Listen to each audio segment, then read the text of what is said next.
বিসমিল্লাহির রহমানির রহিম। আসসালামু আলাইকুম। বিকেলের গরম গরম চায়ের সাথে যদি থাকে পাতাকপির পাকোড়া তাহলে তার কোনো কথাই নেই, চায়ের আড্ডা একদম জমে যাবে। এখানে আমি নিয়েছি বড়সড় একটা পাতাকপি মানে বাঁধাকপি। আমি কিন্তু বাঁধাকপিটা আগের থেকে সুন্দর করে ধুয়ে পরিষ্কার করে নিয়েছি। তারপরে 2 টুকরো করে 1 টুকরো রেখে দিয়েছি, আরেক টুকরোর মধ্যে আবার 2 ভাগে ভাগ করে নিয়েছি। ব্যাস 4 টুকরো হয়ে গেল। এখন আমি লম্বা লম্বা করে ছুরির সাহায্যে এটাকে কেটে নেব। যদি নতুন নতুন ভিডিও পেতে চান তাহলে কিন্তু পাশে থাকার বেল আইকনটি বাজিয়ে দিতে পারেন, তাহলে প্রতিদিনই নতুন নতুন ভিডিও দেখতে পারবেন। আর ভালো লাগলে তো অবশ্যই লাইক কমেন্ট করে যাবেন, শেয়ার করে পাশে থাকবেন। এইভাবে লম্বা লম্বা করে আমি ছুরির সাহায্যে কেটে নিচ্ছি। এটা বেশি লম্বা মোটা হলেও সমস্যা নেই, পাতলা হলেও সমস্যা নেই। যাক, এইভাবে আমি সুন্দর করে সবগুলোই লম্বা লম্বা করে কেটে নেব। ঠিক এভাবে করে কেটে নিয়েছি। এখন এটা আমি একটা বলের মধ্যে নিয়ে দিয়ে দিব পাতাকপির উপর একটুখানি লবণ দিয়ে হাত দিয়ে ভালো করে এভাবে চেপে চেপে এই পাতাকপির গায়ে যে পানিগুলো আছে সেগুলো কিন্তু বের করে ফেলবো। ব্যাস, একটু কষ্ট করলেই কিন্তু মজাদার একটা নাস্তার রেসিপি ঝটপট বানিয়ে ফেলতে পারবেন। দেখেন, হাত দিয়ে চেপে ঠিক এই পানিগুলো আমি বের করে নিয়েছি। এখন এইখান থেকেও চেপে চেপে পানিগুলো ফেলে দিয়ে আমি একটা বাটিতে তুলে নিব পাতাকপিগুলো। এই দেখেন, তুলে নিয়েছি। তারপরে দিয়ে দিচ্ছি 1 বাটি ভর্তি করে পেঁয়াজ কুচি। এখানে কিন্তু পেঁয়াজ কুচি বেশি দিলে মজা লাগে। তারপর দিয়ে দিলাম 1/2 বাটির মতো ধনিয়া পাতা কুচি। সেটাও কিন্তু আরেকটা টেস্ট বাড়ানোর ভূমিকা পালন করে।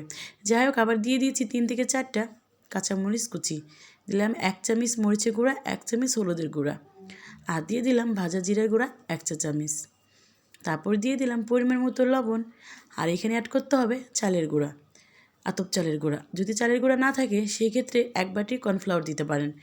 আমার 1 বাটি চালের গুঁড়া হয়েছে, আমি 1 বাটি চালের গুঁড়া দিয়েছি। যেহেতু বেশি লাগতো, যেহেতু নাই, তার জন্য আমি 4 চামচের মতো কর্নফ্লাওয়ার ইউজ করছি। ভালো করে হাত দিয়ে মাখিয়ে এরকম করে নিয়েছি। তারপরে দিয়ে দিলাম ম্যাগি নুডলসের একটি মশলা প্যাকেট পুরাটাই আমি এখানে ম্যাগি মশলাটা দিয়ে দিয়েছি।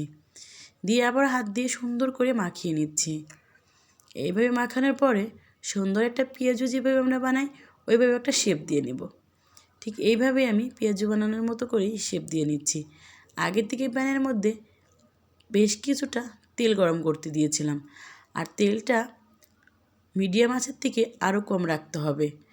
রেখে তারপরে এই পাকোড়াগুলো ভেজে নিতে হবে, না হলে কিন্তু উপর দিয়ে পুড়ে যাবে, ভিতরে কিন্তু কাঁচা থেকে যাবে, খেতে একদমই ভালো লাগবে না। এইভাবে পেঁয়াজের মতো করে শেপ দিয়ে আমি সবগুলো দিয়ে দিয়েছি। তারপরে কাঁটা চামচের সাহায্যে এইভাবে উল্টে পাল্টিয়ে দিব, যাতে এপাশে একটু হয়ে গেলে ওই পাশে উল্টে দেবো, ওই পাশে হয়ে গেলে এই পাশে উল্টে দেবো। এইভাবে জালটা কিন্তু মিডিয়ামের চেয়েও কম রাখতে হবে, আবারও বলে দিচ্ছি। তারপর দেখেন এইভাবে এক এক করে এপাশ ওপাশ করে কিন্তু আমি সুন্দর করে ভেজে নিচ্ছি। তার ফলে কী হবে, ভিতরে একদম কাঁচা কাঁচা ভাব থাকবে না, তেল ঢুকে একদম এটা ভিতরটাও হয়ে যাবে।